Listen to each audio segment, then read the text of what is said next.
He took to the stage for a 2-hour speech, which many say sets the stage for his big return. At the exact same spot where he launched his presidential bid back in 2002, Brazil's former leader Luiz Inácio Lula da Silva took aim at the policies and the COVID-19 response of Jair Bolsonaro, the man he's rumoured to be eager to unseat. Este país não tem governo. Este país não cuida da economia. Este país não cuida do emprego. Este país não cuida do salário. Este país não cuida da saúde. This was Lula's first address since a judge at this building, the Supreme Court in Brasilia, quashed his corruption convictions earlier this week. Lula's supporters were out to trumpet his innocence, but the current president said the court should rethink its decision, adding that the leftist administration was nothing other than a catastrophe. The case against Lula was dismissed on a technicality, meaning that he can run for office now once again, should he wish to. Que a minha cabeça não tem tempo para pensar em candidatura em 2022. Quando chegar o momento de discutir em 2022, nós vamos ter imenso prazer de anunciar ao Brasil que nós estamos pensando em 2022. Some, though, are already looking into Brazil's political crystal ball. A new opinion poll suggests that Lula and his arch-rival Bolsonaro would have the support needed to reach a second-round face-off at next year's ballot. All right, I'm now joined by Glenn Greenwald, who is the author of Securing Democracy, My Fight for Press Freedom and Justice in Bolsonaro's Brazil. Thank you for coming on, Glenn. Hey, thanks for inviting me back, Ben. It's great to be with you. Yeah, so I was hoping that you could, so I've been reading your book, which is extremely interesting, and I was hoping that we could start out with a little bit of of background of the kind that you give in the book about, Brazil's history, and in particular, what it is about Lula da Silva, who is not like a revolutionary communist or anything by any means, who is like a center left, kind of social democratic president that outraged both the Brazilian right and the United States enough to explain everything that happened since. Sure. So first of all, Brazil is an incredibly important country geopolitically. It's the 6th largest country in the world from the perspective of population. It's almost as large physically as the United States. It's the 2nd largest country in the hemisphere, which makes it of great importance to the United States, which continues to embrace the Monroe Doctrine that says that it and it alone has the right to interfere in its backyard, which is how it thinks about Latin America. And the history of Brazil is crucial for understanding both Lula and Bolsonaro in the current moment, in part because Brazil was the last country to eliminate slavery, which means that it was 1888 thereabouts. And I mentioned in the book that there are these two kind of catchphrases that capture the essence of Brazil, both sides. One is God is Brazilian, which is intended to signify that it's a country that is endowed with extraordinary resources, natural resources, beauty, physical beauty, the beauty of its people, the uniqueness of its culture. But then the other one is Brazil is always the country of the future, meaning people always said, oh, Brazil's moment is arriving, and yet it never seems to arrive. So its potential has never been able to be fulfilled. And a big reason for that is because of this immense wealth inequality and income inequality that makes the U.S. look almost socialist by comparison. And so the most important historical event to know about Brazil is that in 1963, it had a center-left government that was a burgeoning democracy. It was steadfastly neutral in the Cold War between Moscow and Washington. But it really wasn't good enough for the Kennedy administration and then for the Johnson administration. They perceived that the center-left government was becoming too socialist just because of some land reforms, some nationalization of private assets, and first threatened the Brazilian government to stop. And when the elected president didn't, it conspired with Brazilian generals to overthrow that government within a day, threatened them, and troops marched on the presidential palace. He fled to Uruguay. And for the next 21 years, a military dictatorship, very vicious and brutal and savage, ruled Brazil by, ushering standard dictatorship orders, killing dissidents, imprisoning journalists, exiling artists, the whole litany of standard dictatorial attributes. And so Brazil finally redemocratized in 1985 because of popular protest. And Lula was always this kind of gigantic figure from redemocratization. He was somebody who was the kind of person who never wields power in Brazil. He was the seventh of eight children. He was illiterate until he was 10 years old. He worked in a factory and lost his pinky finger on his left hand, and became this labor leader, this extremely charismatic labor leader, formed the Workers' Party and ran for Congress, got a huge vote, was in Congress, and then 3 times ran for president and almost won, but each time lost to a kind of center-right neoliberal establishment figure because of this perception that they were deliberately cultivating that he was too far leftist, that he was more like Chavez or Castro or these old-style communists, and that would scare away international capital and would crush civil liberties. And so finally in 2002, his 4th time running, he got tired of losing. He made a lot of compromises to kind of the bourgeois class and the oligarchical class. He chose as his vice president this businessman, multimillionaire, textile owner who was very friendly with the banks.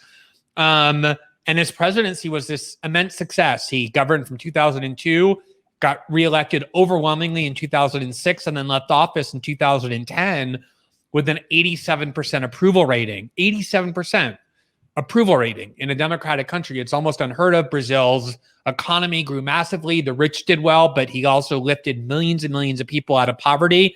That was when Brazil got the Olympics and the World Cup, the first South American country ever to get the Olympics and to host the World Cup. So it was really looked like Brazil's, fulfillment potential was finally being fulfilled. And then his handpicked successor was Dilma Rousseff. I do want to talk about Dilma, but I do want to just back up a little bit because just to underline the point about how Lula was actually governing as a fairly incremental kind of left reformist. Your husband David Miranda is a congressman, is a member of a party that's to the left of Lula and Dilma's party. Yeah, it's an important point. Just as kind of the oligarchical class in Brazil and international capital feared that Lula was going to be far left and was relieved that he wasn't. Obviously, the actual left in Brazil was disappointed. They too thought he would be and wasn't. And so a component of his Workers' Party broke off, in part because there were corruption scandals, but more so because of this kind of these neoliberal concessions that he was making. And there were several parties. The largest one is my husband's party, which is a socialist party. And that was the interesting thing about Lula, was he always said, he wrote a famous letter to the Brazilian people in 2002, basically promising, look, I'm not a communist. I'm not like Castro. I'm not like Chavez. I believe in civil liberties. I believe that the market needs to be used to help the poor. And whether politically as a strategy or out of conviction, that is how he governed. The rich did very well under Lula, but so did the poor. Everybody did well, which is how you leave office with an 87% approval rating, with the approval of the World Bank and the Economist and, sort of the entire world economic order. So it was really an extraordinary presidency in its ability to kind of check all the boxes. But you're right, the left was not so enamored of his presidency. Yeah, which I think might be an important point to make, just because it's just because I think it maybe underscores what, if you are in, what American politicians sometimes call America's backyard, and also, you're in this country that of course has this very powerful, and vicious, domestic right-wing oligarchy, how little it can take to infuriate those forces. So can you give us a little bit of a sense of the kind of policies that Lula was implementing that had these effects of poverty reduction and everything you're talking about? Sure. So one of the kind of iconic programs, anti-poverty programs that to this day is held up as a model by institutions like the World Bank and the IMF and The Economist magazine, you know, those kind of organs, is called Bolsa Familia, which means essentially family purse in English. It's not a great translation. And the idea of it is the government pays single mothers a monthly payment for raising their children. And in exchange, what's required is that she show proof of vaccination, healthcare, and school attendance. So it's basically a contract between the government and citizens in need, where the government provides sustenance. And then at the same time, the parents have a responsibility to show that they're parenting in a way that will make the children on the right path constructively for the society. He, you know, created all kinds of programs to enable people who never dreamt of being able to send their kids to go to college, of having huge scholarships. It really created, for the first time ever, a middle class in Brazil, which never existed.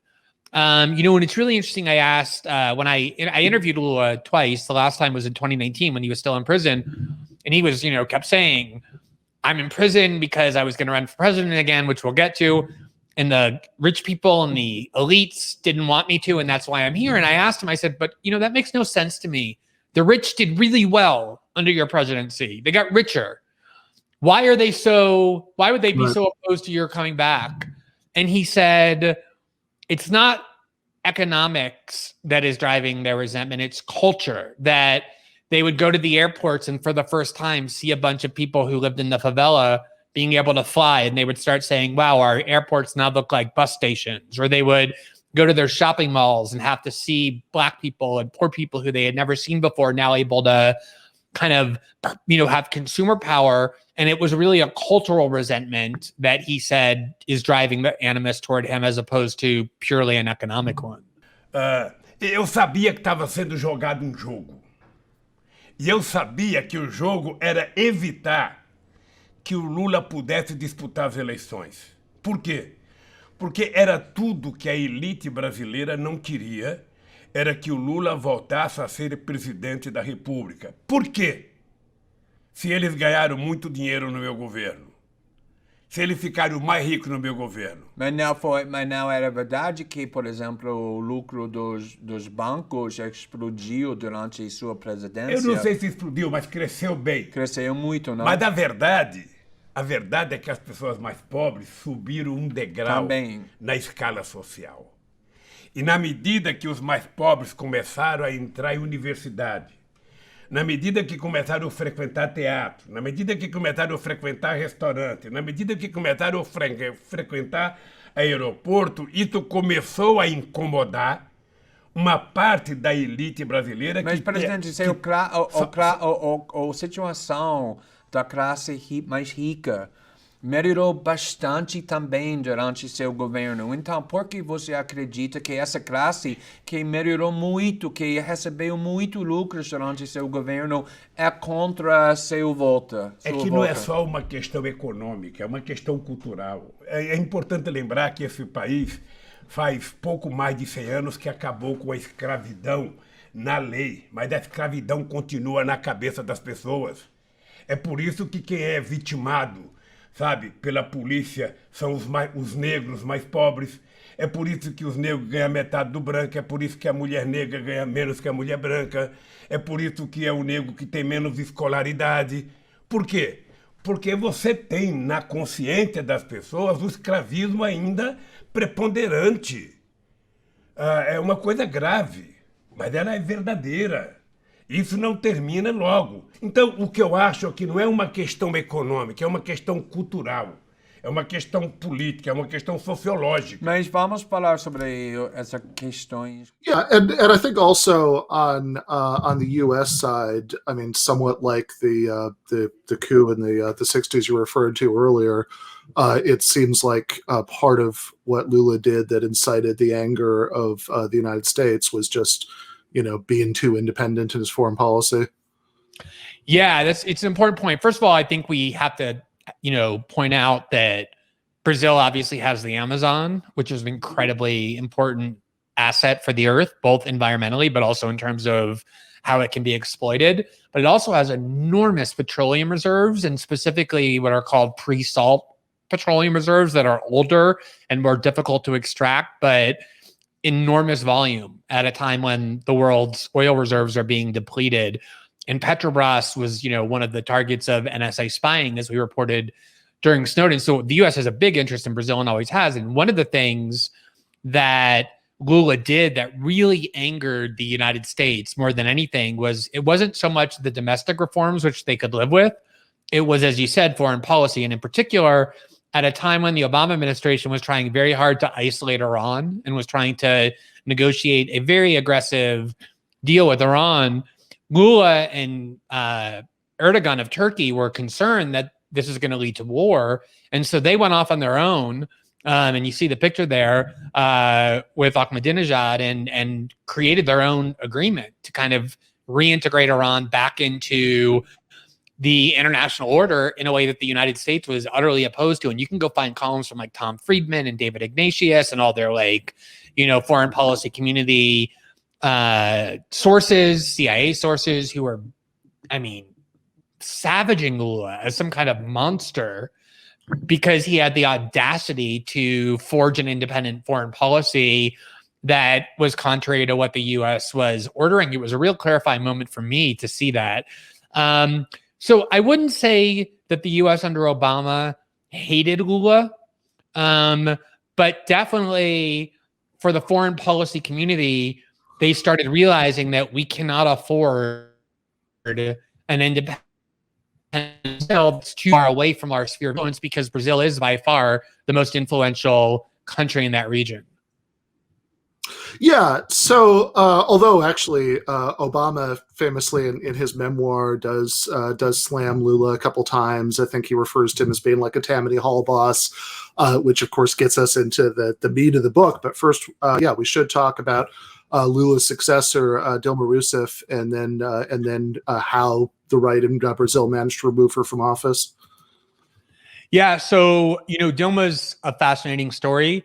When she was 23, she actually picked up arms and became part of the armed resistance against the military dictatorship. She was a Marxist guerrilla, and she hadn't killed anyone or engaged in any violence, but just being part of the resistance meant that she was in danger. And one day she was kind of abducted by one of the darker parts of the military regime and detained for 2 years and brutally tortured to turn over information about her comrades and the resistance movement. So the idea that, 30 years later or 25 years later, she would become the elected president of a very patriarchal country was obviously unthinkable. And it was really Lula, especially because Dilma is not really a classic politician. She's not particularly charismatic. She doesn't make people feel warm in her, it's an interesting conflict that a lot of female politicians have. They have to show strength, but that can be alienating. I think Hillary Clinton had a lot of the same issues. But she was this very efficient technocrat, very competent, smart, and efficient. So Lula anointed her, and she won easily in 2010. But in her first term, the economic crisis of Wall Street in 2008 started really reverberating in Brazil, causing a lot of economic problems. That in turn caused problems of crime, of unemployment. And then at the same time, this huge corruption scandal in 2014 erupted with Petrobras at the center of it. And she had been the chair of Petrobras under Lula's administration. And so she kind of became at the center of it. And so in 2014, they thought they were finally going to be able to beat the Workers' Party after losing 3 times in a row, 2006, 2002, 6, and 10. They kind of had this neoliberal kind of senator that they came from a big, famous Brazilian family. And they almost won, but they barely lost. It was like 51-48. She was reelected. But the problems got worse. The right never accepted that defeat. And so in 2016, about 18 months after she was elected, they impeached her on completely frivolous grounds. That was when I started The Intercept Brazil, because I was so vehemently opposed to that impeachment. I could see it was the first kind of unraveling of Brazilian democracy. They were just intent on imposing on the government and on the country her center-right vice president, who was from a different party. That's how, multi-party coalitions work. And he was just a 75-year-old gray lawyer who never could have won. People didn't even know him, but he was at the end of his career, and he's like, I'll impose all the austerity that you want. And they did it. They impeached her, imposed him. And so for me, that was really the start of the unraveling of democracy that set the stage for Bolsonaro. Se o senhor é impedido no Senado, pode pedir para o Supremo rejeitar ou definir se cometeu crime de responsabilidade, e também o Supremo poderia parar o processo, mas até agora o Supremo não fez. É possível que o processo que está sendo conduzido sob a autoridade de um tribunal legítimo pode ser um golpe? Veja bem, são duas coisas completamente diferentes. O processo, pela lei brasileira, transcorre no Senado. Eu posso recorrer ao Supremo Tribunal e o farei quando for adequado para a minha defesa. Mas, no ínterim, ele correrá no tribunal. Ele irá transcorrer dentro do Senado. O Senado é o tribunal, correto? A partir daí, o que eu posso fazer é discutir se, vamos dizer, os procedimentos foram corretamente levantados, foram corretamente aceitos, nos deram amplo direito de defesa, não houve nenhuma, vamos dizer assim, nenhuma interrupção no processo. Nós estamos recorrendo disso. Nós não conseguimos liminar, mas as ações estão no Supremo e serão, obviamente, levadas ao pleno do Supremo. O juiz individualmente, ele não deu ainda, ele não aceitou dar a suspensão do processo. Agora, eles terão de julgar. Mas vai ter a oportunidade para pedir que o Supremo definir se cometeu o crime depois. Yeah. So what's the like what you're talking about with with Dilma in that clip is the the way that this could be considered sort of a lawfare coup, that they were using like transparently absurd grounds to impeach her. It was like basically like a sort of accounting method that was commonly used, that they were that was like it was treated as some sort of like nobody really took seriously, I think, the idea that this was a politically neutral application of the law at the time. And in fact, I believe Jair Bolsonaro, then still in Congress, dedicated his vote to impeach her to the commandant at the prison who tortured her. Yeah, I haven't seen that interview in a while. It's really interesting, having watched it just now and remembering that was the first interview she gave after the lower house had voted to impeach her. So just like in the US, the same system, the House impeaches, the Senate then has a trial and convicts or acquits. And that day that the House impeached her, it was an overwhelming vote to impeach her. It was one of the ugliest things I've ever seen. It lasted about 9 hours. And, the fraud of it was that the most corrupt gangsters in the world were the ones who led the process against her. The guy who was the president of the House, who okayed and gave the green light, is now in prison for 15 years. He had millions and millions of dollars in Swiss bank accounts from bribes, and everybody knew it at the time. It was very misogynistic too. It was all these men who were just like reactionary and conservative, standing up saying revolting things about her. Both Bolsonaro and his son, Eduardo, who's also a member of Congress, dedicated their yes vote to the torturers who had actually tortured her. Nesse dia de glória para o povo brasileiro, tem um nome que entrará para a história nessa data, pela forma como conduziu os trabalhos da casa. Parabéns, presidente Eduardo Cunha. Como vota, deputado? Perderam em 64. Perderam agora em 2016. Pela família e pela inocência das crianças em sala de aula que o PT nunca teve. Contra o comunismo, pela nossa liberdade. Contra o Foro de São Paulo, pela memória do coronel Carlos Alberto Brilhante Ustra, o pavor de Dilma Rousseff. Como Como vota, deputado? Pelo Exército de Caxias, pelas nossas Forças Armadas, por um Brasil acima de tudo e por Deus acima de todos, o meu voto é sim! So I think that in that interview, she still didn't believe really the reality of what was happening. I mean, by this point, there had already been leaks from key members of the Senate in the center-right party where they were saying on tape, impeachment is a done deal. It's an agreement it's a national pact between the military, the Supreme Court, all parties that we need to have on board. And you can see she's still trying to believe in the legal process, saying, no, I think the legal process is being followed. Whereas all her followers knew, and I think she knew deep down that this was an absolutely, coordinated effort to finally do what they couldn't do for 16 years, which was destroy the Workers' Party, remove them from power. And of course, the Senate did end up convicting her. The leader of the Senate impeachment effort was the guy she ran against and defeated. And he ultimately ended up getting caught on tape, plotting to murder his own cousin as a witness to his corruption.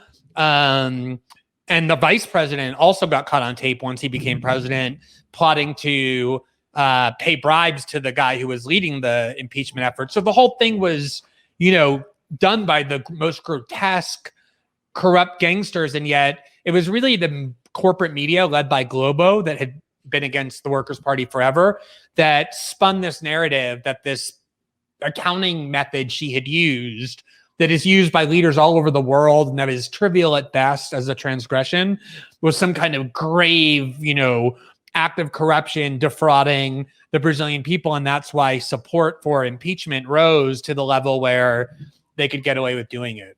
Yeah, and I'm glad you mentioned Globo because this gets us into to something that's a big part of the book, which is that they had Globo liked you when you were exposing the NSA spying on Brazil, but they turned pretty hard over originally the Dilma impeachment, and then sort of adversarial relationship with a lot of the Brazilian press comes up a lot in the book. Yeah, I mean, so two things. One is the impeachment was supported almost unanimously by the 4 or 5 largest Brazilian media outlets, and Brazil has notorious media outlets are concentrated in the hands of 3 or 4 oligarchical families. That has always been a huge problem hovering over Brazil, but the worst is Globo. Globo, for example, became Globo. The Mourinho family that owns it are 3 sons who are each billionaires. Their father became one of the richest men on earth by serving the military dictatorship. When there was a military coup in 1964, Globo had a headline depicting it as a revolution against communist tyranny. And he then became kind of the spokesman for the dictatorship. Globo apologized for this in 2013. So decades later, once that guy was long dead. But they have always been at the center of everything. There's no other country where there's a media outlet that powerful, a country the size of Brazil that dominates so much like Globo does. And so, yeah, I did my NSA reporting in Brazil with Globo precisely because of their dominance, and I had a great relationship with them. But it wasn't just impeachment that they were behind and really responsible for. And I became one of the leading voices because we established the Intercept Brazil to oppose impeachment. But also it was this anti-corruption probe led by Sergio Moro, who became Bolsonaro's Minister of Justice and Security. And it was kind of a weapon from the beginning aimed at the Workers' Party. And it was Globo and the Brazilian press that turned Sergio Moro into this Superman, this kind of high priest of ethics. They put him on every magazine cover. They turned him into a religious figure that no one could question. And so it wasn't just my opposition to the Dilma's impeachment that caused a lot of animosity with the Brazilian press, but particularly my growing criticisms of how this anti-corruption probe was being conducted, particularly led by Sergio Moro. So you really can't talk about Brazilian politics without talking about the central role of its concentrated media led by Globo. Yeah. I was just smiling because I could hear one of your dogs barking in the background. And I remember takes me back to sitting in the studio where TMBS was recorded when Michael was calling you up to interview you. And I think before you got started, I could hear like a bunch of them barking at the same time. Yeah. People complain if there's not a dog bark at some point in my interview. Fair enough.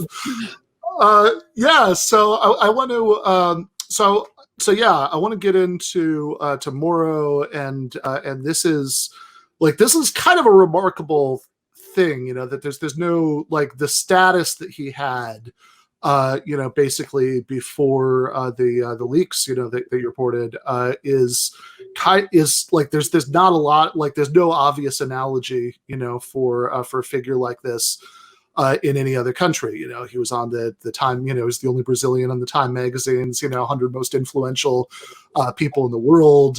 You mentioned him, being sort of elevated to Superman, and he was like, there were literally images of him with like the Superman outfit, and he was such a immensely popular figure and such a revered figure. That when he joined Bolsonaro's government, he was able to negotiate this kind of astounding deal for himself. Yeah. The iconography of Sergio Moro became so immense. They're like in every city in Brazil, you could find gigantic, like life-size murals of him on the side of buildings. He, really became a religious figure, and it wasn't, entirely invalid. Brazil, from the time of the dictatorship, was run by systemic corruption, and this guy came onto the scene. You can tell he's, like his early 40s. And he led this team of prosecutors that were even younger, in their 30s. And their argument was, we're the first generation born into democracy. We're here to clean up our country. And for a while, there were even a lot of people on the left, I was one of them, who supported what they were doing because they were sending billionaires to prison for corruption. And as an American, yeah, right. I never saw that before. I lived through the 2008 financial crisis. I lived through the invasion of Iraq and torture and rendition and illegal spying, and I never saw any of them go to prison. So I thought, wow, this is important to see, heirs of billionaire fortunes going to prison. O que nós percebemos é que a corrupção é um crime tão grave como o homicídio, pelo menos a grande corrupção.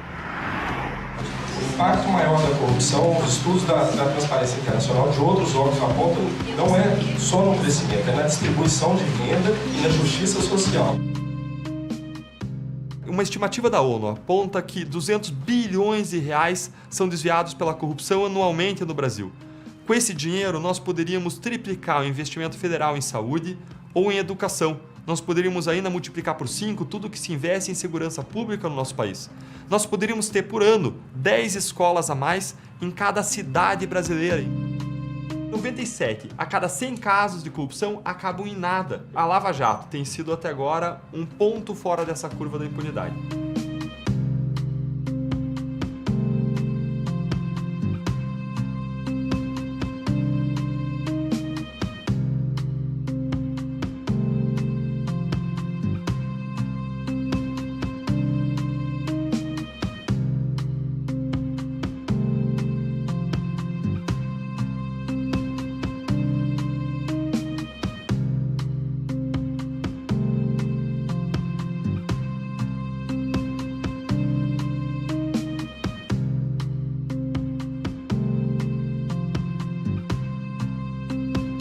Todo esse caso é um triunfo institucional.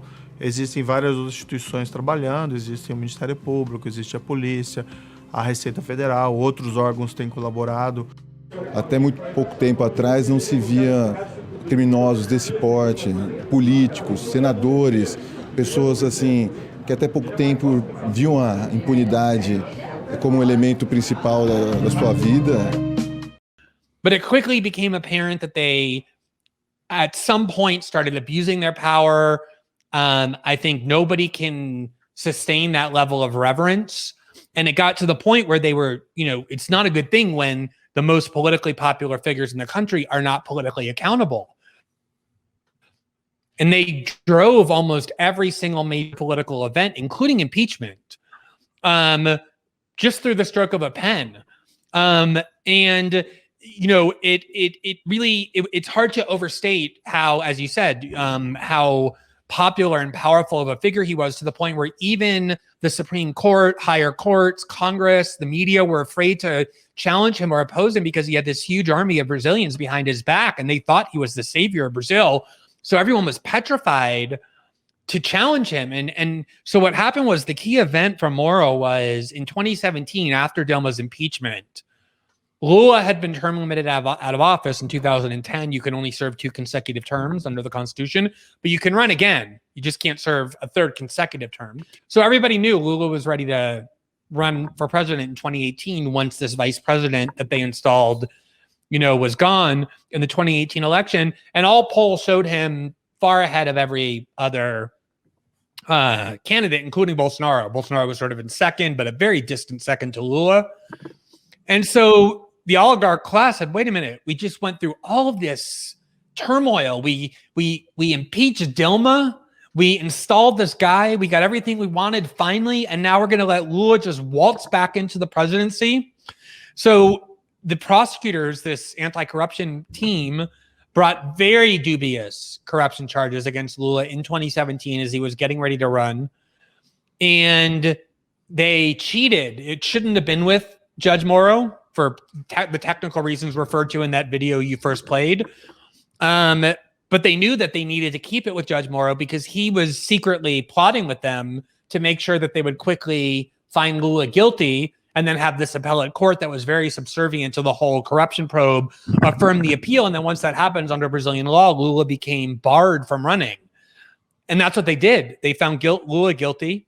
Moro sentenced him to a decade in prison very quickly. The appellate court very quickly affirmed it. The police came, they took him to prison, and he was barred from running. And that's what led the path to Bolsonaro's easy victory in 2018, because Moro had removed from Bolsonaro's path to power his greatest obstacle, which was Lula. And then the first thing that Bolsonaro did upon winning was he turned around and he made Sergio Moro this offer to join his government, knowing that that would become an anchor of legitimacy for his government, was to have Sergio Moro join his new government as the Minister of Justice. And, Bolsonaro ran ridiculously on an anti-corruption platform. I say ridiculously because he was a congressman from the epicenter of corruption in Rio de Janeiro for 30 years and was involved in every component of corrupt transactions, but that was his branding. And so to have Moro come and join his government was a huge coup. And Bolsonaro needed Moro more than Moro needed Bolsonaro. And so he was able to negotiate for this new position that was of unprecedented power, where all these powers that had been previously dispersed throughout multiple agencies of surveillance, monitoring of finances, law enforcement, the federal police, were all consolidated under his control. And he agreed to accept the position only on that ground. And the media started calling him the super minister. And he easily became the second most powerful figure in the country, if not the most powerful, as soon as Bolsonaro's victory was sealed.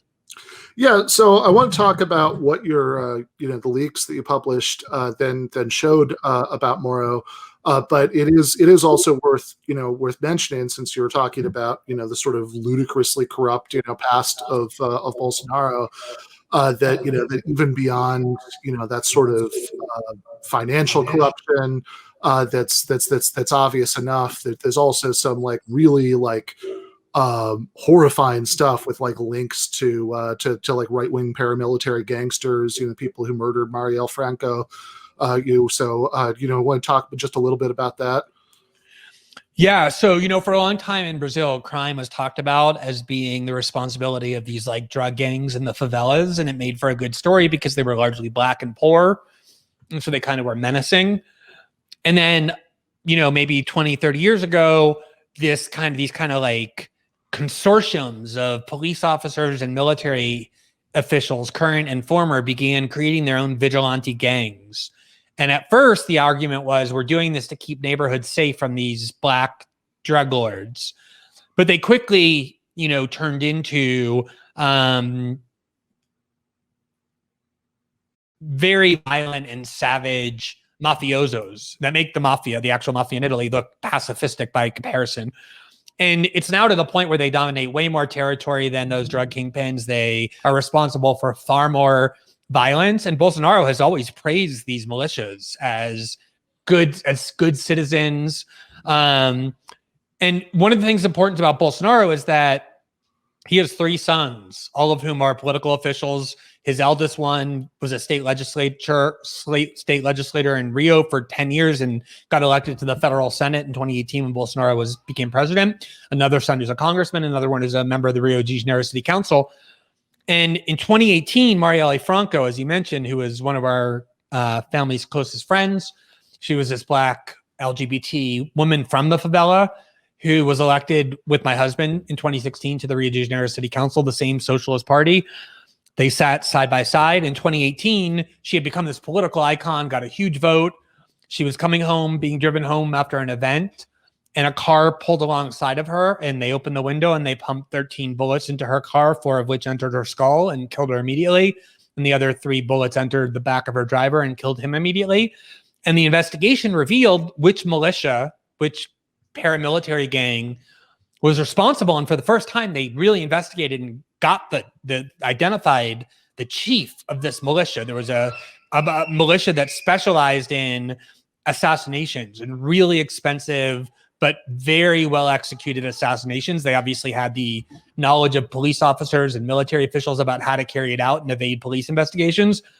And it turned out, this was discovered right after Bolsonaro's victory, that the head of that militia that killed Marielle was a guy whose mother and daughter, or wife rather, whose mother and wife worked for a decade in the cabinet of Bolsonaro's son, the one who had just become a senator when he was a state legislator. They were ghost jobs. Of course, they never showed up. They just kind of got the payments, and all of these other connections between this militia that killed Marielle and the Bolsonaro family began to emerge, such that to this very day, it's the #1 scandal engulfing the entire Bolsonaro family. These, as you say, it's not just standard corruption. They also have, all the standard corruption. His son just bought, a multi-million-dollar mansion, even though he's been in public life forever. They can never explain where their wealth comes from.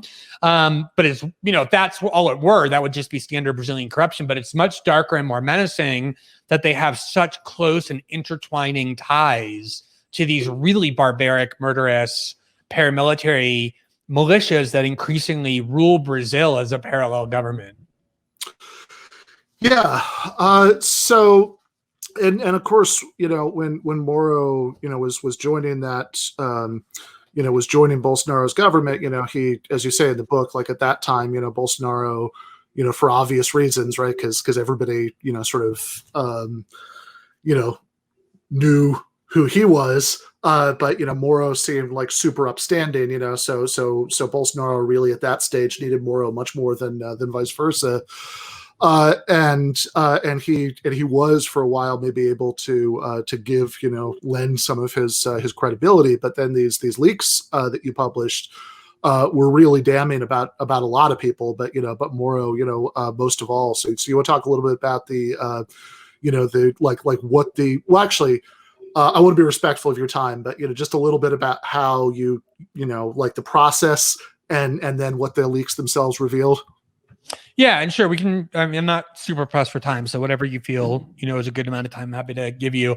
Yeah, so it was on Mother's Day in 2019. So May, I think it was 11th, 2019. So just like 4 months after Bolsonaro was inaugurated, and not just Bolsonaro, but his entire far-right party that didn't even exist barely before the 2018 election got swept into power with him. They became the second largest party in Congress, just 1 seat less than the Workers' Party. So this very far-right movement took over Brazil under the leadership of somebody who has been saying for 30 years that they believe the military dictatorship is a superior form of government to Brazilian democracy, vowing to close the Congress and the courts.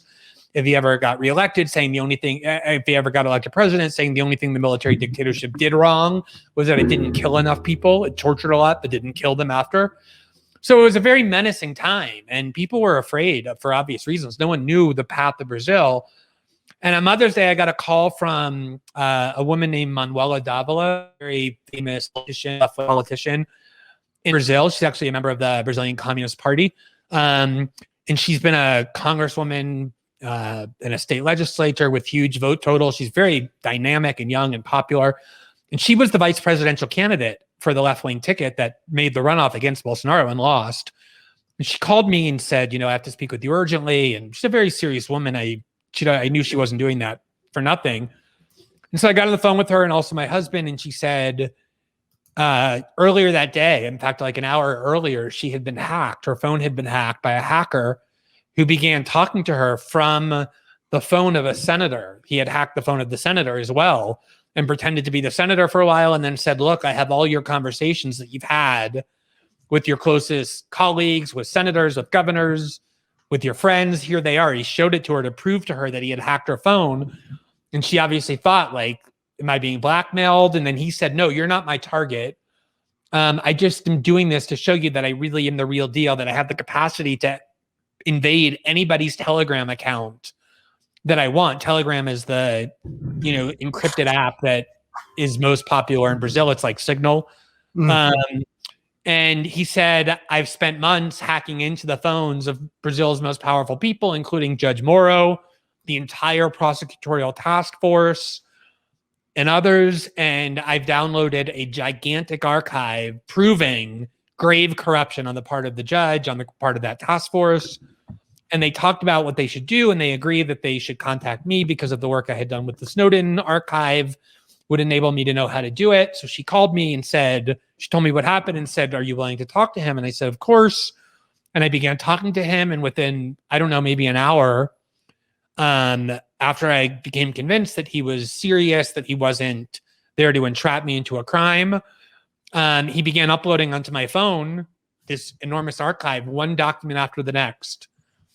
And, every 3 seconds, a new document would materialize on my phone. And it, he said, I think it'll take 2 days. It went on for day after day after day after day. 8 days later, it was still, uploading, no end in sight. And I realized this was a bigger archive than even the Snowden archive, which at the time had been the biggest leak in modern journalistic history. So we ended up creating a kind of encrypted Dropbox, and I wanted to make sure the documents were secure outside of Brazil, because remember, the primary target is Sergio Moro, who's now in charge of every component of domestic surveillance, electronic monitoring, law enforcement. So I was very concerned that he was going to detect or find out what was going on, given the magnitude of the leak. I wasn't certain how careful the source was being. And I was very concerned that they would be able to get a prior restraint order from any judge, given how dominant he was in the judiciary, preventing us from publishing. And so the first priority was to secure a full copy in various parts around the world, which is the same strategy I used when I got the Snowden archive. And we began then researching it kind of even before that, kind of on the first day. The first day, I remember my colleague and I, a young Brazilian reporter, Victor Pugi, and I just began arbitrarily, randomly opening files. And we saw this archive that was 5 years worth of chats, secret chats, between Judge Moro and the chief of the task force, the prosecutorial task force. They shouldn't have been talking at all, right? Because Sergio Moro was the judge judging the charges that were being brought by these prosecutors. It's the same system as in the US, where the judge is supposed to be equidistant between the parties, the prosecution and the defendant. It's not like in Spain or Italy where the judge is the investigator. So he was plotting the whole time. We saw the first day how to make sure that not just Lula, but also Lula, how the charges should be brought, how he would rule, how to make sure that it withstood appeal. He was ordering, what kind of public campaign should be implemented to prepare the public that Lula was going to prison. He was plotting with the prosecutors the entire time. And we saw conversations where they were saying that we know the case is weak. We need to keep it with you. It was just utter, flagrant fraud. And so pretty much from the first day, I knew this is going to be a archive that whatever else was in there was going to really shake the Bolsonaro government at its foundations. Yeah. So how, obviously, as you said, you're very concerned, for obvious reasons, that about how, like Moro as somebody who had this like super justice minister position, and was also like so damningly implicated in these leaks, was going to react to this.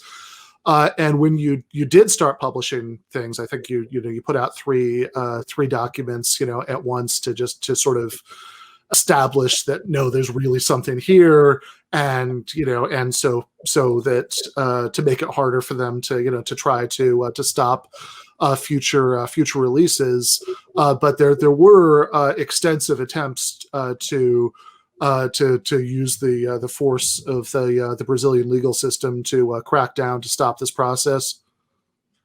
Oh yeah, I mean we published 3 articles and probably 40 documents on one day, the first day, along with an editor's note saying like, look, we have this gigantic archive and we're going to be doing this for at least a year. This isn't going to stop. It was really kind of like, I thought about it as like a shock and awe campaign. I really wanted to knock them back on their heels, to make them be on the defensive. I didn't want to just start with a small story. I wanted to show this is like an archive that needed to be in the public eye. It was very similar to the strategy I did with Snowden as well. I published 5 articles the first 5 days, one after the next, just to keep the US government on its heels. And, part of the reaction, the backlash at first was just the kind of, because remember, you have the Bolsonaro movement that was obviously powerful enough to elect this person who had been on the political fringes for decades, now joined at the hip with Sergio Moro's very powerful following as well. They were inextricably linked. So these two movements were tied together, and they viewed each of them, this reporting, as threatening to them. And so I was kind of the target of this, amalgamated movement of Bolsonaro's hardcore right-wing followers and Sergio Moro's law and order authoritarian fans. And, the first kind of thing that would happen was there were hashtag campaigns that were every day. I would say for 2 months, my name was at the top of, Twitter's trending topics in Brazil, calling for my deportation, for my imprisonment, for my arrest. They started forging documents purporting to show that I had paid Russian hackers in Bitcoins to do the hacking. But the most menacing part was the official. Yeah, that's a chart that purports to show. You can see there, it was a very convoluted conspiracy theory, but this was put on in one of the major news weeklies, like the Time or the Newsweek of Brazil. And the theory was that I had been able to gain access to Telegram because Snowden was friends with the 2 Russian founders of Telegram, the 2 brothers. And then at the same time, I had wired, you can see there, $300,000 in Bitcoin to Russian hackers. It didn't even make sense if I had access to Telegram through the founders. Why would I need to pay Russian hackers? But that was the cover stories. And Bolsonaro's son brought it to the Senate when I had to. That was the cover. That was showing the theory on the trail of Moro's hacker. And so it was crazy. It was insane. Both Moro and I got called to testify before the joint the committees of Congress, where we testified each for 9 hours the whole time I was being threatened with jail by Bolsonaro's allies. But it took them about a month. And after about a month of that kind of stuff, just like fake news constantly, we heard from friends in our lives who were being offered money to talk about our personal lives, to lie about us, stuff like that. We got really deeply personal death threats, not the kind that you get routinely if you're a public figure, like, I hope you die, or you're going to get what's coming to you, or watch your back, but very non-public information about our home address, about where our kids went to school, and deeply disturbed threats. So we had to, have armed security and ride around in armored vehicles of the kind that would have saved Marielle had she been in one. But it was really about a month later when they started their official retaliation. So one of the agencies that reported to Judge Moro was one that's supposed to track movements of politicians and their family members. And they leaked to the press that they had initiated a formal investigation into my finances. Remember, I've lived in Brazil 15 years by this point. I had never been the target of any investigation of any kind. Suddenly, a month after I do this reporting on Moro, one of his agencies leaks that they're doing a formal investigation of my finances. And a center-left party, this kind of environmental green party, went to the Supreme Court and petitioned this Court put us up to the investigations on the grounds that it violated press freedoms. And the Supreme Court ruled in my favor, issued this stirring press freedom ruling, barring any investigations of me in connection with this reporting. So then about 2 weeks after that, they leaked to the press that they were investigating David on grounds that they thought that he might have committed financial fraud. A bunch of public events that I appeared at had to be canceled because of death threats. At some, I had to speak like from an offshore boat, and they shot fireworks at me and the crowd horizontally. That was me arriving, by a little fisherman's boat to the offshore boat that they made me speak on, because that was the only way they could guarantee my privacy. As people know, I got physically attacked once on the air by a right-wing pro-Bolsonaro judge or journalist.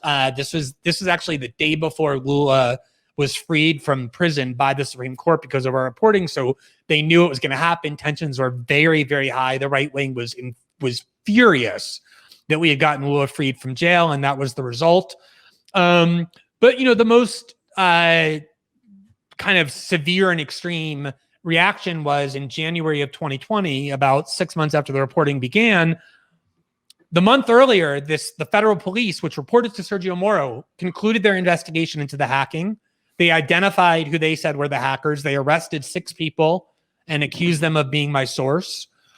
But they also concluded in a report they released to the public, a very long section about me, that they investigated every conceivable, word that I had said, every action I had taken, and that they could find no evidence of any kind that I ever got near the line of criminality. To the contrary, the federal police said I was always very cautious and professional in the exercise of my duties as a journalist. So we assumed, Bolsonaro the whole time was threatening that I would be in prison. He kept saying, Glenn doesn't need to worry about deportation.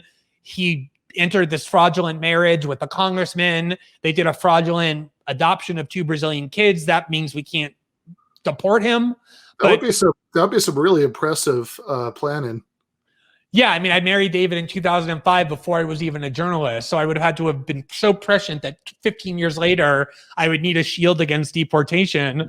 And also, why would I adopt 2 kids, since being married to a Brazilian national is its own absolute shield against deportation? But it's Bolsonaro. So he's just throwing stuff out about our family. Yeah, it's also kind of funny, right? Because Bolsonaro, and his supporters have also said all sorts of really ugly homophobic things about you, So it's like, well, wait a second, are you, is it a fake marriage? Are you pretending to be married to a man? What's the accusation here? Yeah, I mean, obviously the point of bringing in, I remember really well. He was at a press conference because Sergio Moro issued this really bizarre decree giving himself the right to summarily deport any non-citizen for any reason in a way that wasn't appealable. And everyone perceived that it was directed at me. That was the assumption. And they asked Bolsonaro about it a day or so later. And that was when he said, look, Glenn doesn't need to be worried about being deported. He's married to a Brazilian man. They adopted 2 Brazilian boys. It was very deliberate to stoke this, a big part of his campaign was that gay men were attempting to take over the schools in order to recruit children to become gay using this thing called a gay kit, kind of triggering the primal instinct of parents to protect children from pedophiles. It's a very religious country, evangelical and Catholic. He rode to the presidency in part on the kind of he was an expert at doing that. And that was really the point. But he did threaten me with prison. He said he doesn't need to worry about deportation, but there's a good chance I'll be spending a lot of time behind bars here in Brazil. And so once the federal police, issued this report exonerating me, we figured that was the end of that threat. And then the next month I was on vacation with my family, scrolling through my phone while I was getting ready to ride a horse with my son. And I saw, breaking, urgent, Glenn Greenwald, criminally charged. That was the tweet that I saw, the first one. So it's the MPF is the Ministry of Public. The MPF is the Justice Department equivalent. Denounces Glenn Greenwald and 6 other people, which were the hackers, for the hacking invasion. And I was, I didn't know what to make of that. It seems pretty clear, but I thought maybe I just misread it. Maybe, and then I started seeing every news outlet instantly reporting it.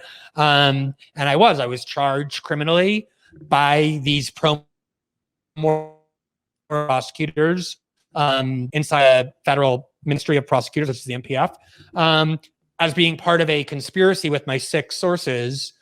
And so every crime that they were alleged to have committed was being imputed to me. So I was charged with, I think it was like 123 felony counts that had a total of 320 years in prison or something like that.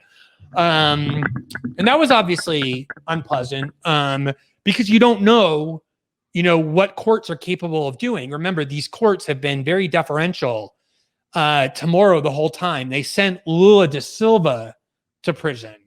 So, I'm thinking like, look, if they can send Lula to prison, they can certainly send me to prison. Right. I knew I hadn't done anything criminal. I knew I hadn't done anything wrong, but it was still very alarming. And it took about a month, and this right-wing judge who got the case, we were very worried about that, wrote an opinion saying, in Brazil, the way it works is unlike in the US where the Justice Department indicts you and you're a defendant.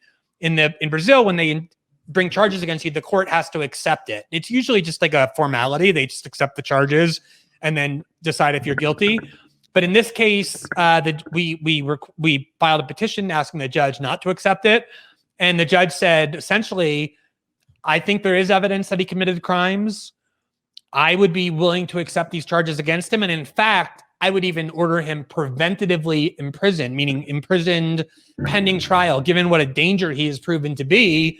But I'm forced by this Supreme Court ruling that was issued the year before in response to Bolsonaro and Moro's threats to dismiss the case because they have prohibited him from being investigated or charged. And the judge invited the Supreme Court. He said, I think it's probably a good idea if that order is reviewed to determine whether it's still valid in light of this new evidence.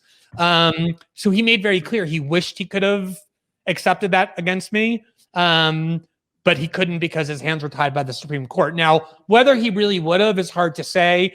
It obviously created a huge international repercussions. Every media outlet in the West condemned that.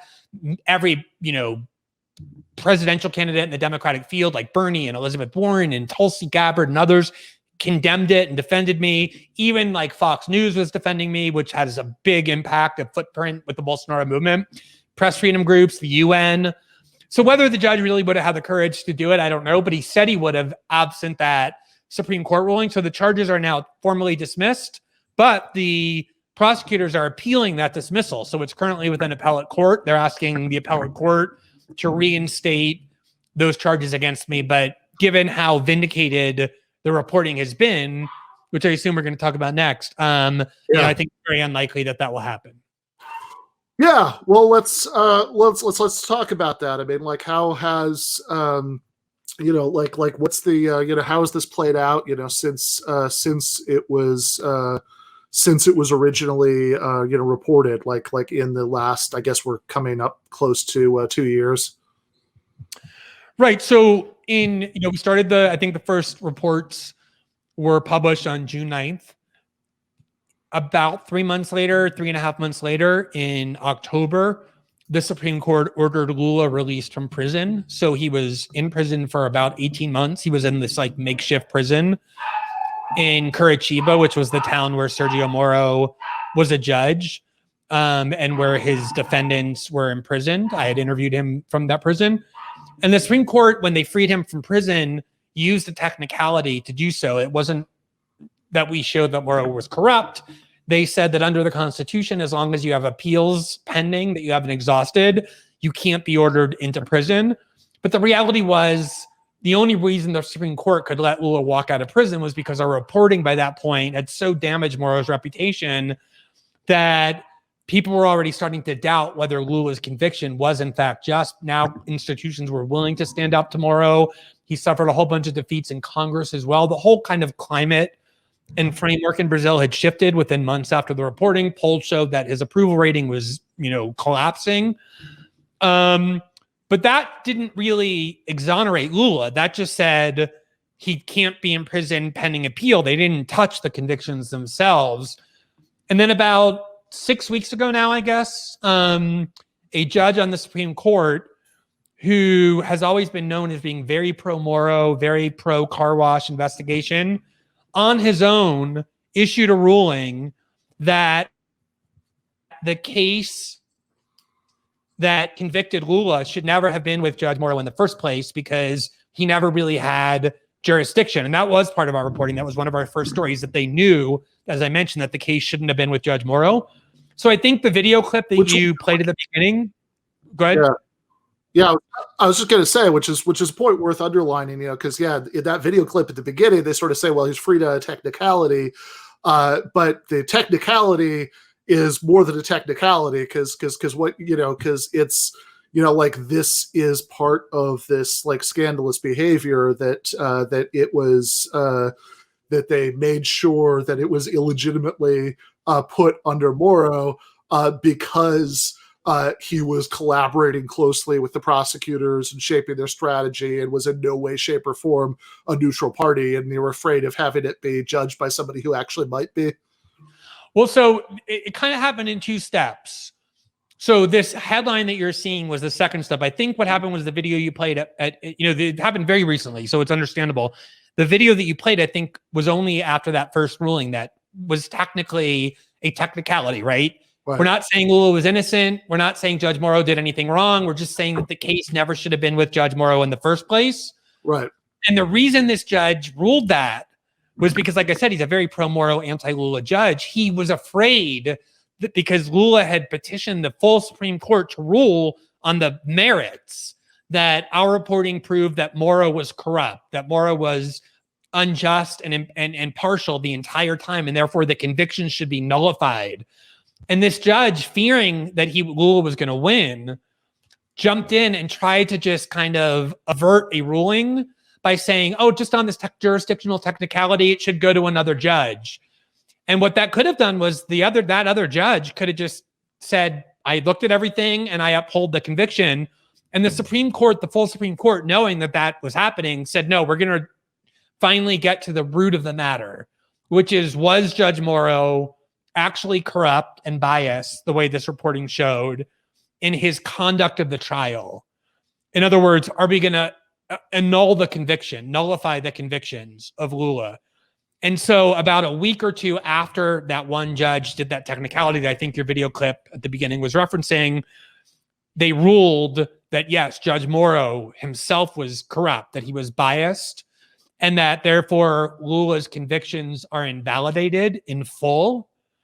And what that means is that Lula's political rights, which were deprived when he was convicted, are now fully restored, which means that he's free to run for the presidency in 2022 against Bolsonaro, which everyone now expects him to do.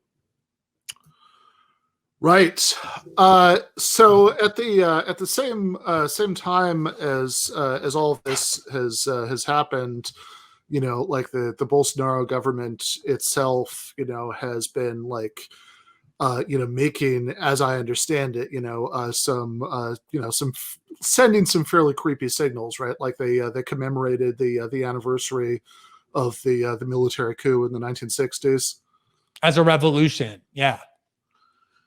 Yeah.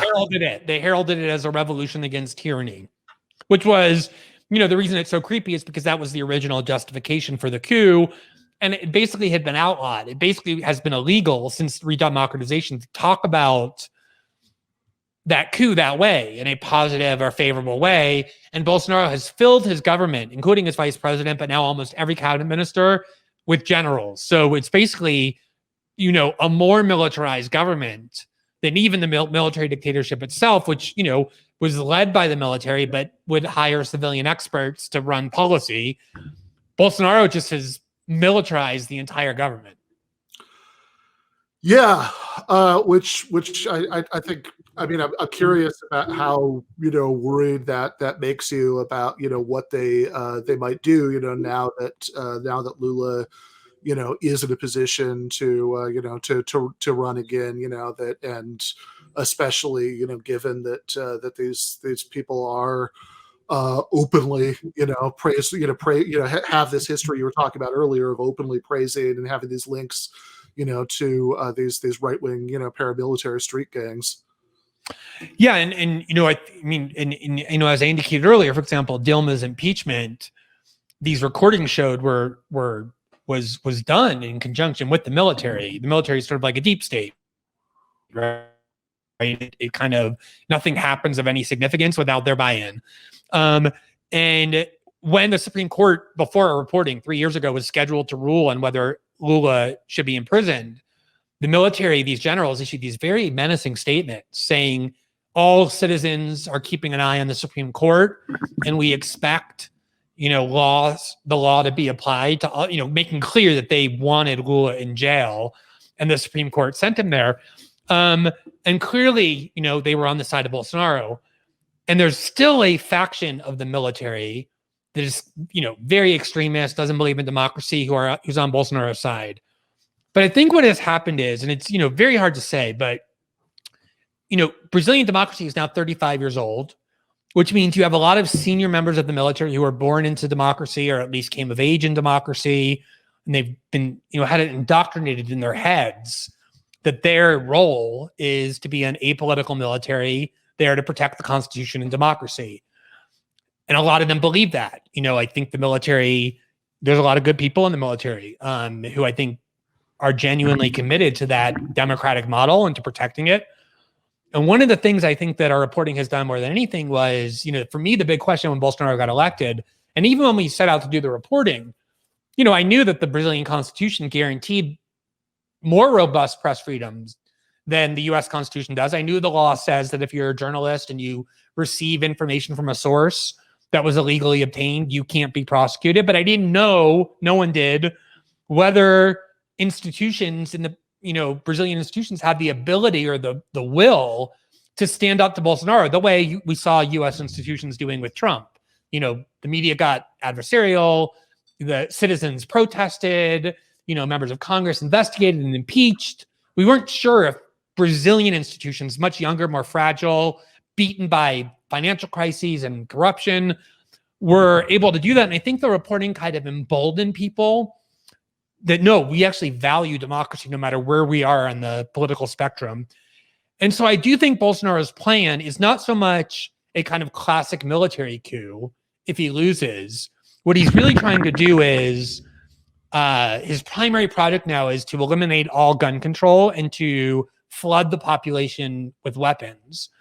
And I think their model is very much to take what they look at and mock with mockery as this January 6th protest at the Capitol. They mock it. They're like, that was pathetic. Yeah, and right. They're like, that's what we want to do, but like for real, right? So I don't think the danger so much is that the military as a whole is going to do a coup in Bolsonaro's favor, but I could easily see some kind of conflict between armed factions of the police, the population, and, factions within the military fighting on Bolsonaro's behalf or in favor of democracy. And obviously Bolsonaro's script is going to be Trump's script. Even before 2018, when he was stabbed on the campaign trail from his hospital bed, he had already said, there's no way I can lose this election unless the Workers' Party commits fraud. Right. And there's no possibility that if he loses, he's going to say, yeah, I lost fair and square. He's going to try and incite his now very armed followers who are fanatical to use violence to prevent him from being taken out of power. And that is a dangerous and volatile situation. No one knows what the outcome will be, but it's certainly something that's on everybody's minds. Yeah, so on the subject of that comparison between Bolsonaro and Trump, I know our producer Forrest wanted to ask you about some of Bolsonaro's COVID response, which has been like almost uniquely bad. Forrest, do you have that supercut? Bolsonaro strongly opposes any restrictive measures. We won't accept measures that force us to stay home. The COVID-19 virus has come to stay, as others have in the past. Watch poverty rise and stop people from working and eating. E daí? Lamento. Quer que faça o quê? Eu sou Messias, mas não faço milagre. Ninguém pode obrigar ninguém a tomar vacina, toda Raíssa. Ela é médica. If you do not want to be treated, you have the right not to be treated. I decide, for example, not to do chemotherapy, and I decide to die. It's my problem. And we in the federal government have already informed that once the vaccines are approved by the Health Regulation Agency, The vaccine will be offered to everyone, but those who don't want to take it do not have to. I will not take it. Some people say I'm setting a bad example. They say I'm an idiot. I've already had the virus.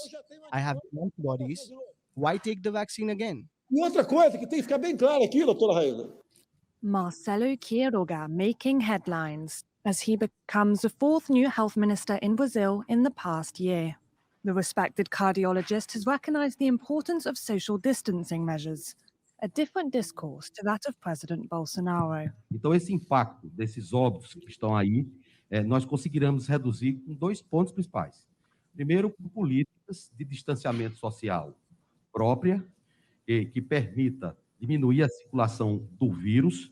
Segundo, com uma melhora na capacidade assistencial dos nossos serviços hospitalares. The 55-year-old is replacing Eduardo Pazuello, seen here on the right, an army general who had no prior medical experience. The change comes as Brazil experiences its worst week since the beginning of the pandemic. On Wednesday, more than 90,000 COVID-19 new infections were recorded in 24 hours, a new single-day record. O que nós estamos vendo agora são pacientes chegando numa velocidade que nós não conseguimos, porque, como a gente sempre soube, o tempo de permanência desses doentes é muito longo. E agora eles ficam nas UTIs e não há vagas para os que chegam. In Rio, many fear that despite a change in health minister, the government's widely criticized policy will remain the same. Eu acredito que pode se mudar, mas também é uma questão muito complicada, porque o nosso atual presidente, que é o Jair Bolsonaro, ele tem a visão dele, tem as medidas que ele quer tomar. The government has also been criticized for its slow vaccine rollout. So far, less than 5% of the country has received a first dose.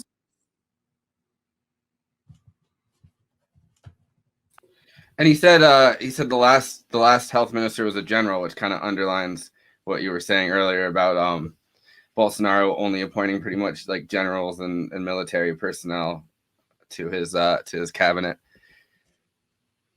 Yeah, I think I'm so glad you played that, because with Ben asking me about Bolsonaro's future, this is the crucial part.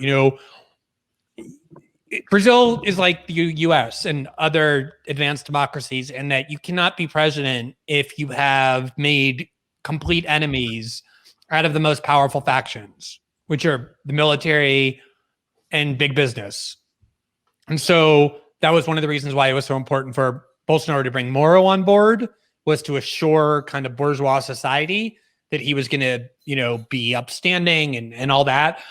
But the bigger thing that he did, the more important thing that he did, was before the campaign, before the election, he got this guy, Paulo Guedes, who's kind of one of these classical University of Chicago trained economists who believes in privatizing everything and austerity, whose model is Pinochet in Chile, to be his economics guru. And he promised to not only make Guedes his economics minister, but he said, I'm not going to have anything to do with the economy. I don't know anything about it. I'm giving it all to Paulo Guedes is going to run it. And I can't tell you how many kind of educated Brazilians, embarrassed by Bolsonaro and his rhetoric, would say, I'm not voting for Bolsonaro, I'm voting for Paulo Guedes. So the idea, was we can accept Bolsonaro as long as big business is protected. And what has happened is his management and his movement are so demented and so deranged that the country is in such shambles. The variant is the most dangerous variant in Brazil. It's all over Brazil. And therefore, most commercial partners, trading partners, have completely closed their borders to Brazil. So it's destroyed trade.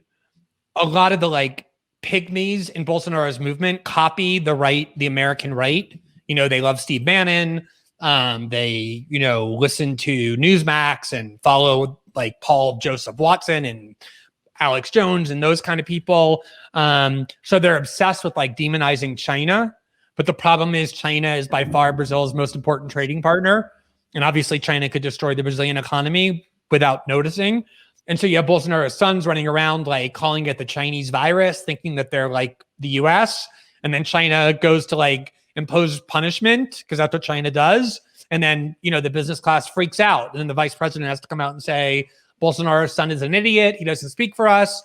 But that's what's been going on. And now with the COVID crisis, it's hard to put into words what it has done to this country and still is doing to this country. It's just getting worse. Unlike in the US and other Western countries, are kind of getting under control with the combination of treatments and vaccines. It's spiraling out of control here more than ever.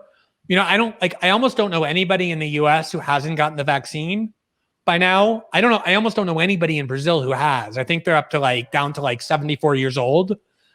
And it's very, very slow. And the problem is because of the inequality, if you're wealthy, you have access to private hospitals, which are state-of-the-art hospitals. But if you're poor, even before the pandemic, you did not want to go to a public hospital. It was very common to hear people would go to public hospitals, poor people, which is most of the population. They'd go to the waiting room with a heart attack or a stroke. They wouldn't be seen for 7 hours and they would just die in the waiting room. That's before the pandemic. Now you have,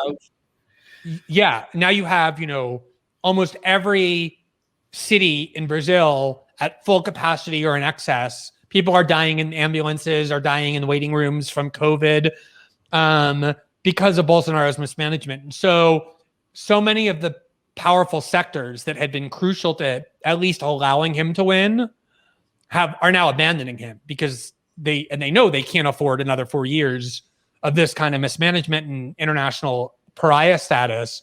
The question is, again, though, whether violence will be enough to at least cause something other than a peaceful transition of power. Yeah, I mean, I think in a lot of ways, something you say at the beginning of the book is that, people call Bolsonaro, the Trump of the tropics, but really he's much worse. And I mean, it's I always think about the thing that Matt Taibbi said, back in January, when some people were talking about, Trump doing a coup, and you said, look, it's not I think that Trump would morally object to having a coup. Right. It's that 2 minutes into planning it out with his generals, he would get bored and wander into the other room to watch TV in his bathrobe.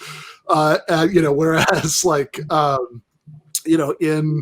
Bolsonaro's case, it's all of the sort of most demented impulses of the worst parts of the Trump movement, but much more serious and intense and and much less erratic and flaky about it.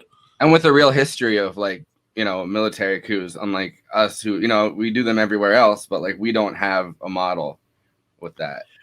Right. Or I think for me, the way I try to think about it is, why would any sector of US elite society want some kind of radical change to the governing system of the United States? They're doing very, very, very well with it. Right. They do soft coups. I mean, if the CIA views somebody as a threat to their power, they will be more than happy to interfere in domestic politics. Wall Street, the same thing. Power centers, the same thing. But it's not like there are substantial sectors of American power petrified of a Joe Biden administration who would be willing to, incur immense upheaval to keep Donald Trump in office. Right. And that was, exactly. I mean, that was, of course, it's not only, do I think that Trump lacks the concentration. I'm sure he would love to do a coup, but even if he did have the kind of attention span that he doesn't have, I just don't think he would ever get the support. Who in whose interest would it be for Trump to do that? And, the United States is the most powerful militarized country in history. Look at what they're doing to those 800 boomers who went to the Capitol. They're the full force of the Justice Department and the criminal justice system is crashing down on their heads because U.S. elites don't tolerate threats to the prevailing order, from the left or from the right. And that was why I never thought that was a real threat, not because Trump's above it, not because there aren't people who want it, who follow him, but because the power center in the U.S. wouldn't allow it. And I do have more faith now in the Brazilian institutions than I did, say, 2 years ago when Bolsonaro was elected.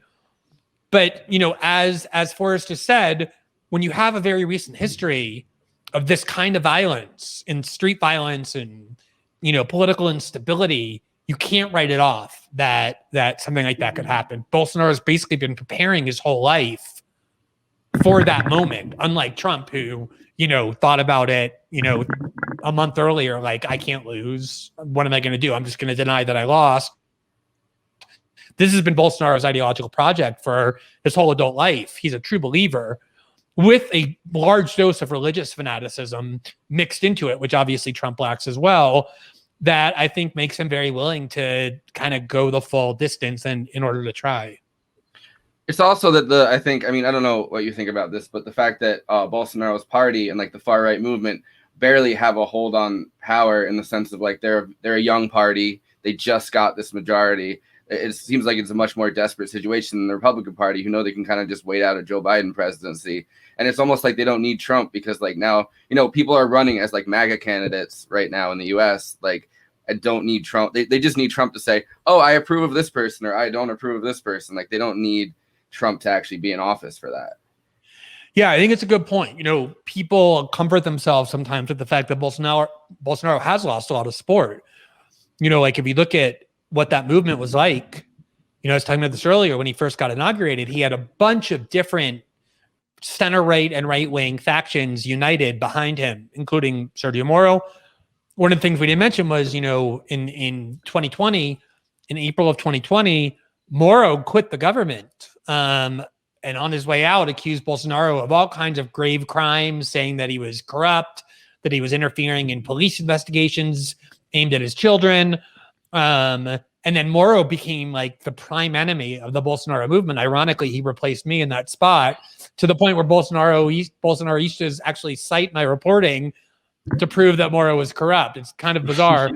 But this happened over and over. Like, huge layers have peeled off the Bolsonaro movement, which in a way is good because they have fewer numbers. But that nub that remains is the like most radical and unhinged. And therefore, in some sense, the smaller that movement gets, the more cornered they get, like a corner rat, the more desperate they become, the more extremist they become. And I think you're absolutely right. There's a very good observation that they know that their one chance to hold on to power is now. With Bolsonaro occupying the presidency, they're very unlikely. It was a weird convergence of events. Brazil is not a right-wing country. It was just the right moment at the right time for Bolsonaro to win. It's very unlikely for that to happen again, and they know that. And I don't think they're going to, release their grip on power easily or voluntarily. What do you think that Haddad losing in 2018, like what do you attribute that to? I guess just not name recognition and the fact that he wasn't Lula, or one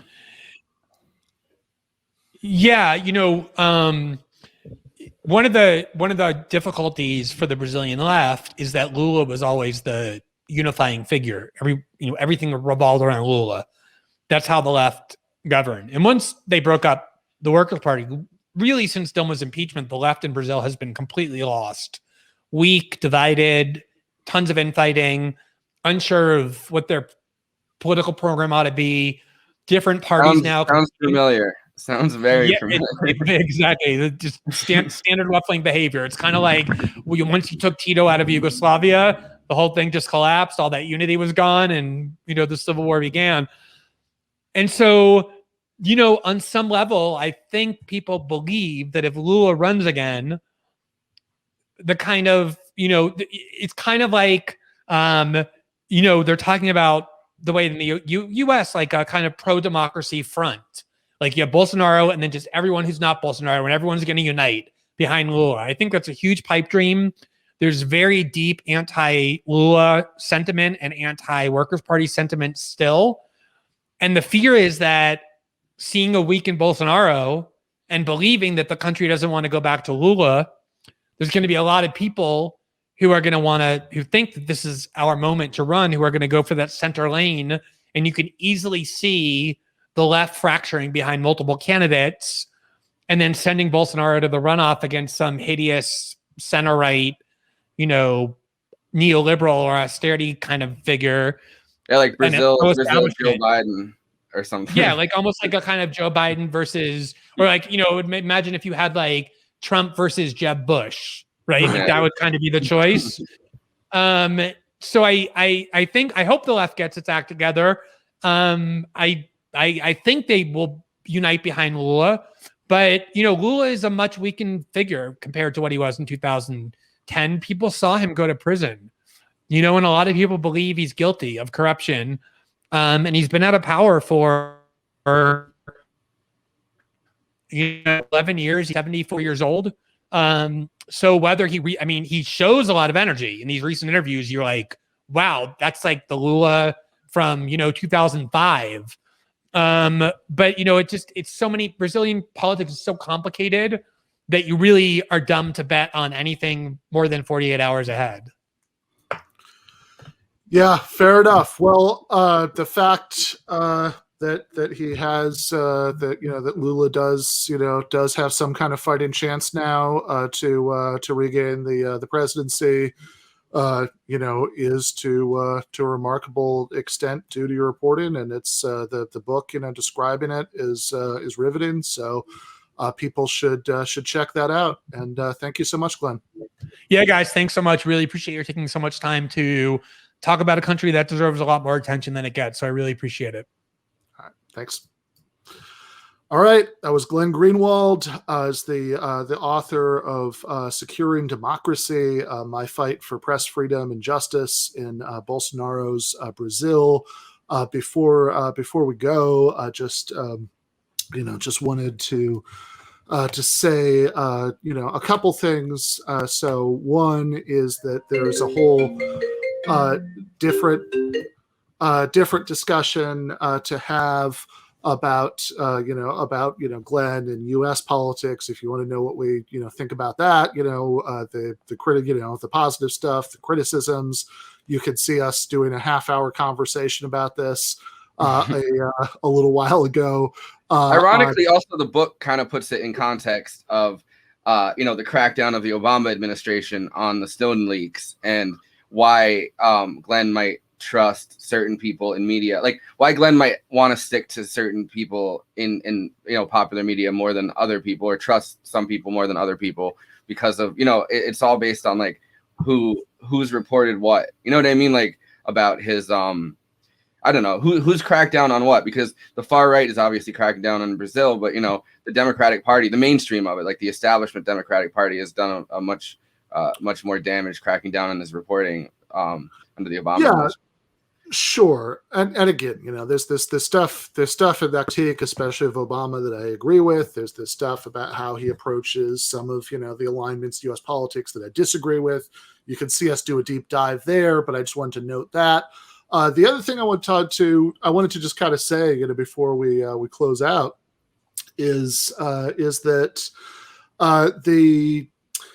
that I think that, I could imagine somebody watching, some of this and, and sort of saying, well, look, you guys said earlier in the interview, that Lula, wasn't actually, that far left in the way that he's governing, Brazil, so, so why do you guys love him so much, right?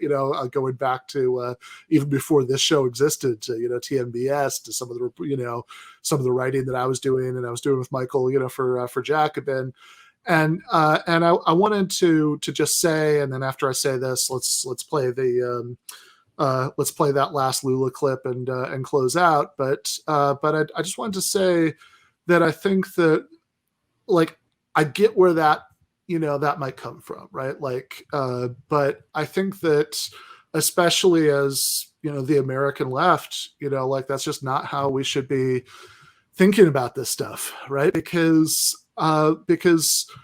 what the political possibilities are for, left-wing and popular and working class forces in a country like Brazil is to a very great extent dependent on what happens here. That's like they're not operating in a vacuum. They aren't operating within the world's dominant, imperial hegemon that can do whatever the fuck it wants. They are operating under circumstances that are severely circumscribed by the American empire, by the IMF, by all of these institutions that are, of course, closely allied with this domestic, right-wing oligarchy that's just vicious and brutal, and is willing to do, to like really go to war to stop some like pretty mild social democratic stuff. from happening. And so if we want there to be more radical socialist possibilities in countries like Brazil, like that's on us, right? We got to defang the empire here if we want that to happen.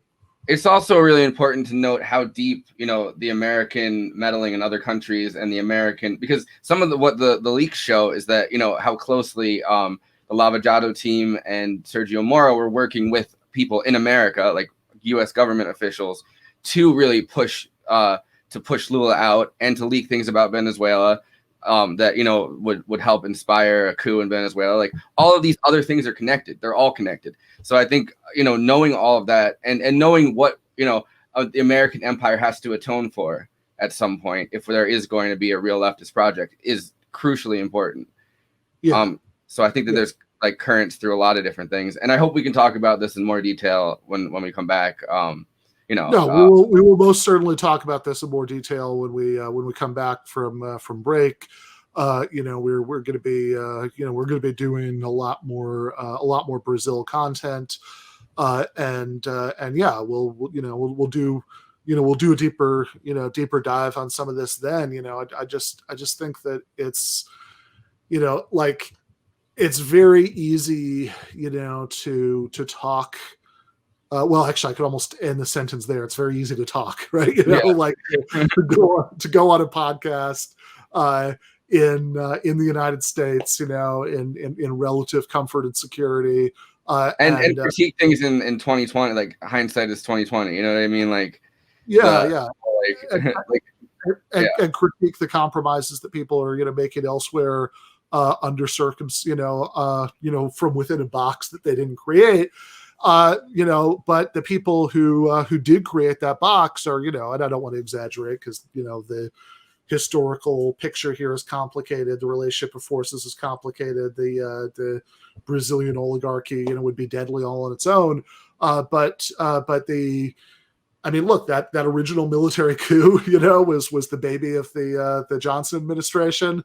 Which is our last real liberal administration, which is, like reading the Jakarta method and how much Johnson did like damage while kind of doing, like somewhat decent social programs, or at least trying to, failing on a lot of counts, but at least trying to do somewhat decent. The last time that anybody really, but then also around the world, he did caustic fucking damage. Like right. because empire is bipartisan, and so it doesn't really matter, that much. I mean, it matters around the edges, and I don't want to minimize that because the edges, are where people live or die. But sometimes, whether you have, the Johnson or Nixon in power, or for that matter, whether you have Obama or Trump in power, in broad outlines, somebody like Trump's going to be a lot more weird and erratic about it. But in broad outlines, U.S. policy is going to be very, very similar, regardless of which of these partisan machines is in power, which is not to say that, it should be a matter of indifference to us, which one is, but that part, unfortunately, is going to be very similar. And so, what we need to do is to build up a left that can really neutralize a lot of that American meddling in other countries, especially in Latin America, and that ultimately can take power and be a sympathetic, force for left forces elsewhere. And look at how fast, Trump winning and like the UK having a far right moment with Brexit, like all of these things, it starts a wave. You know what I mean? So the left winning somewhere can start a wave and inspire left movements across the world. So I think it's important to highlight where those movements can, come from too. Yeah, no, absolutely. So yeah, that happened in a wave. It's still possible, to imagine. I mean, waves in the other direction. I mean, obviously the haunting what if for a long time is going to be if Labour had won the last election in the UK and Bernie, had pulled it out, in the primary here. But none of this shit is over, even if we've lost a lot of bad battles, and that's the larger perspective. that you have to take, and I can't think of a better way of ending the episode than watching this clip. Eu quero saber quantos dias eles vão pensar que estão me prendendo, e quanto mais dias eles me deixarem lá, mais Lula vai nascer nesse país e mais gente vai querer brigar nesse país, porque a democracia não tem limite, não tem hora para a gente brigar. Por isso eu estou fazendo uma coisa muito consciente, mas muito consciente. Eu falei para os companheiros, se dependesse da minha vontade, eu não iria, mas eu vou. Eu vou porque eles vão dizer a partir da manhã que o Lula está foragido, que o Lula está escondido. Não, eu não estou escondido. Eu vou lá na barba deles, para eles saberem que eu não tenho medo, para eles saberem que eu não vou correr e para eles saberem que eu vou provar a minha inocência. Eu vou terminar com uma frase que eu peguei em 1982 numa menina de 10 anos em Catanduva, que eu não sei quem é. E essa frase não tem autor. A frase dizia: os poderosos podem matar uma, duas ou três rosas, mas jamais conseguirão deter a chegada da primavera. E a nossa luta é em busca da primavera.